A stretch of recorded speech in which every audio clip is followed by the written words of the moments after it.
69,000 शिक्षक अभ्यर्थियों के साथ अब अखिलेश सड़क पर उतरने वाले हैं। उनके साथ आने से पहले अखिलेश ने उन्हें बताया रास्ता। ऐसा लगा अखिलेश कह रहे हो उस रास्ते पे चलिए, हम आपके साथ हैं। अखिलेश ने 69,000 शिक्षक अभ्यर्थियों को लिखा पत्र। चिट्ठी में अभ्यर्थियों को दिया आइडिया, अगर उस पर अभ्यर्थी चले तो यूपी में योगी सरकार तो हिल जाएगी। अखिलेश ने शिक्षक अभ्यर्थियों के नाम जो चिट्ठी लिखी, उस चिट्ठी में उनसे जो बात कही, उसे पढ़ेंगे तो यही कहेंगे अखिलेश तो योगी के पीछे ही अब पड़ गए। पिछड़े दलित अभ्यर्थी जिनकी वोटों की ताकत से, जिनके टैक्स के पैसे से ये आवास मिला है, उस आवास में हम लोग को घुसने नहीं दिया जा रहा है।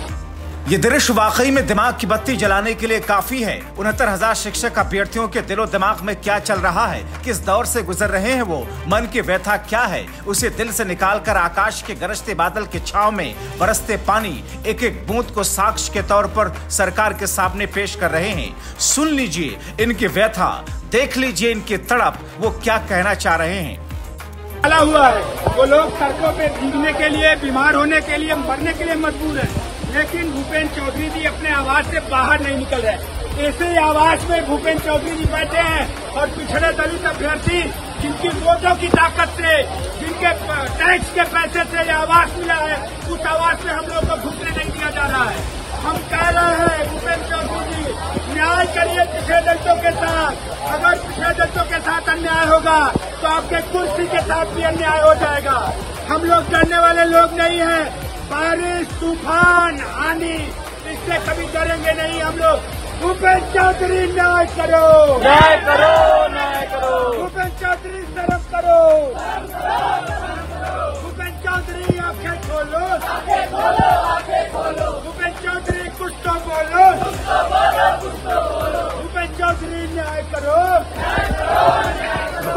न्याय तुमको करना होगा, करना होगा, करना होगा, वरना कुर्सी छोड़ना होगा, छोड़ना होगा, छोड़ना होगा। भूपेंद्र चौधरी शर्म करो, शर्म करो, शर्म करो। शर्म न आए डूब मरो, डूब मरो, डूब मरो। अब जबकि इन अभ्यर्थियों ने बीजेपी प्रदेश अध्यक्ष भूपेंद्र चौधरी की आवाज के सामने अपने अधिकार के लिए आवाज बुलंद की, तो सपा अध्यक्ष अखिलेश यादव ने उनकी आवाज के साथ अपनी आवाज का मिलान कर दिया। अखिलेश ने एक्स पर इन शिक्षक अभ्यर्थियों से अपने अंदाज में संवाद किया। प्रिय शिक्षक भर्ती के अभ्यर्थियों, 69,000 शिक्षक भर्ती मामले में आप बरसते पानी में उनके सामने अपना स्वास्थ्य खराब न करें, जिनकी आंखों का पानी मर चुका है। सच तो ये है कि बीजेपी न पहले नौकरी देने के पक्ष में थी, न अब है। नई सूची निकालने में देरी दरअसल प्रभावित होने वाले दोनों पक्षों के साथ एक छल है। इससे चयनित होने वाले अभ्यर्थियों के साथ ही जो निकाले जाएंगे, उन सब का भी मानसिक उत्पीड़न निरंतर बढ़ रहा है। आप दोनों पक्ष ये मानकर चलें कि ये सरकार किसी के साथ भी न्याय नहीं करने वाली।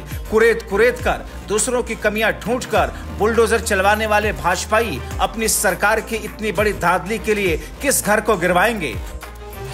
आप देखिएगा, ये नियुक्तियां या तो सरकार की तरफ से हीला हवाली से लड़े जाने वाले मुकदमों का शिकार हो जाएंगी, या फिर लाल फीताशाही का, जिनका जीवन दान चंदे और भ्रष्टाचार के बल पर चलता हो। वो क्या जाने कि एक घर परिवार के लिए हर महीने मिलने वाले ईमानदारी से कमाए वेतन का क्या महत्व है। एक बार फिर निवेदन है कि आप अपने घर परिवार, माता पिता, बच्चों और जनता को साथ लेकर ये संघर्ष करें, जिससे शायद इन हृदयहीन असंवेदनशील भाजपाइयों में ये डर पैदा हो कि वो जहां जाएंगे वहां उन्हें विरोध झेलना पड़ेगा।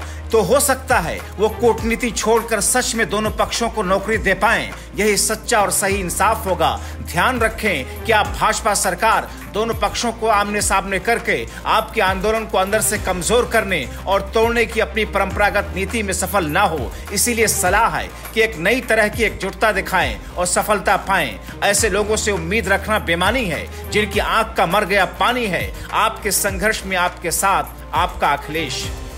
अखिलेश की इस चिट्ठी में जो मेन बात है वो ये कि अखिलेश इन शिक्षक अभ्यर्थियों को कह रहे हैं, ऐसे तो न्याय नहीं मिलेगा। अब आप अपने माता पिता, बच्चों और परिवार के साथ आइए। अब अगर ऐसा हुआ तो फिर मुख्यमंत्री योगी आदित्यनाथ के लिए एक नई मुसीबत पैदा हो सकती है।